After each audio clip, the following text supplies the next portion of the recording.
Hi guys and welcome back to SwitchUpa. Well, this is a bit of a surprise. I didn't expect to see Warface on the Nintendo Switch, particularly not just randomly dropped on the Australian eShop, but here we are. If you enjoy the content, then consider sticking around and let me know your thoughts down in the comments about this one. Now you can go and download this right now if you have an Australian region account, and I'm sure it'll be released probably by the time you're watching this on the EU and US stores. If you're unfamiliar with the title, it's been around for a good few years now and it runs on the CryEngine 3.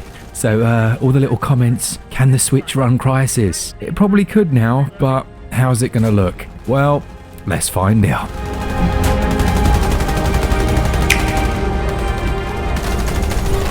I'd say that the most important aspect that we really need to look at is the frame rate. Now, it isn't 60 frames per second, but we probably didn't expect it to be. What it is though, is it is very consistent. Whether it's in docked or handheld mode, a locked 30 frames per second seems to be the order of the day. While I can't be 100% sure, it also looks like potentially it's running without VSync, which might explain why it's very responsive. Now, if you're not entirely sure what VSync is, it's vertical synchronization, and it ties the frame rate to the refresh rate of the screen, so you don't get any tearing, but it also can add a slight little bit of input lag into the gameplay. It feels like with Warframe here, there's absolutely none of that. It responds instantly, and that's exactly what you need in this style of game. Regardless of what method they've used, that is a very positive thing indeed. Now, while I said it doesn't really affect the gameplay, we probably should look at the visuals. Yeah, oh, the visuals.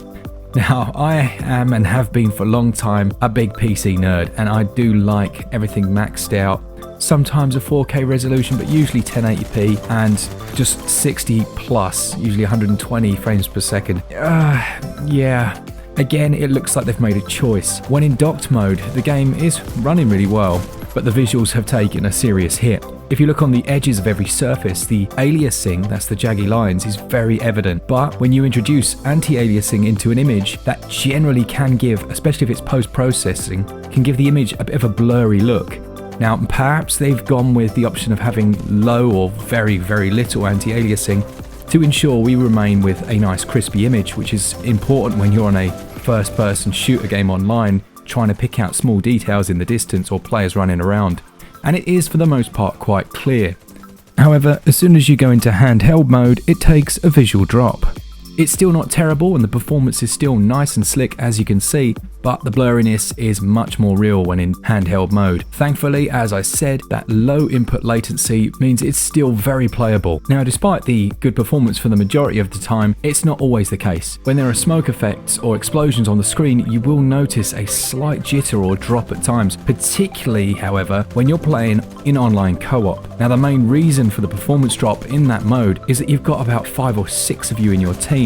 So it's having to render all of those players and then all the enemies on top of it, and any explosions and things that are going off. It's still good, it's still running well, but I did notice a couple of drops. In terms of the control options then, as you would hope, it has gyroscopic controls, and they don't opt for the aim down the sights gyro that some games do to allow for the fine aiming. They've got both here. Straight out of the box, gyro is enabled, and you can also customize the level of sensitivity when you're aiming down the sights, which is very nice. One issue I've had with the gyro here, and it's very stark in comparison to Metro, which I'm reviewing at the moment, is how squirrely and shaky the gyro has been implemented. It's almost like a one-to-one representation of your hands. Now, some games add in a small amount of a buffer, almost like a dead zone, if you will, which can be really useful when you're trying to aim at heads and things like that. But here, it just didn't feel quite right. There were times when it would suddenly jump to the left or right, despite my hands being perfectly still and resting on a flat surface. I didn't experience any drift, which is a nice thing, but it just didn't feel like the best gyroscopic control that I've felt. Again, I can't say much, but Metro,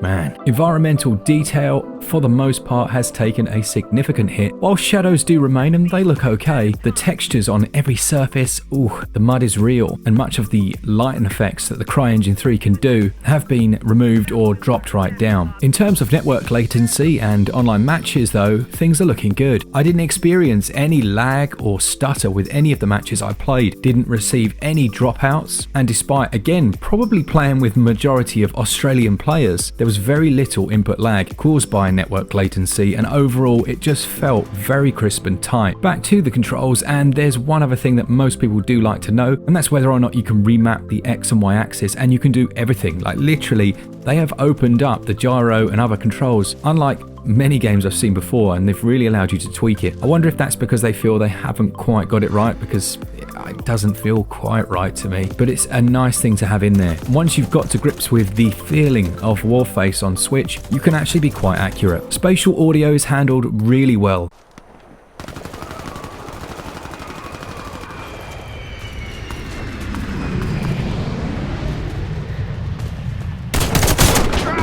You can hear footsteps in the distance, you can hear when people are on the other side of a wall, and it's very easy to sit and camp, if that's the way you play, or lure enemies into traps using the sounds in the game. It's really nice that they've included voice chat as well, so that if you have that functionality on your Switch, there will be some games that are voice chat enabled and you'll be able to speak to other players. I don't know if that's live right now at launch because I didn't hear anyone, but I did see that option in the menu. Hopefully that's everything you need to know about the game. It is free, like I say, and if you have an Aussie account, you can go download it now, but it'll be out in the next few days, I should imagine, for everyone else. Let me know down in the comments if you've any other questions. I'm sure there's some things that I've missed, but be sure to subscribe if you enjoy the channel and the content for all things Switch all the time. Keep it Switch up. Cheers, guys. Oh, and thanks to the patrons. See ya!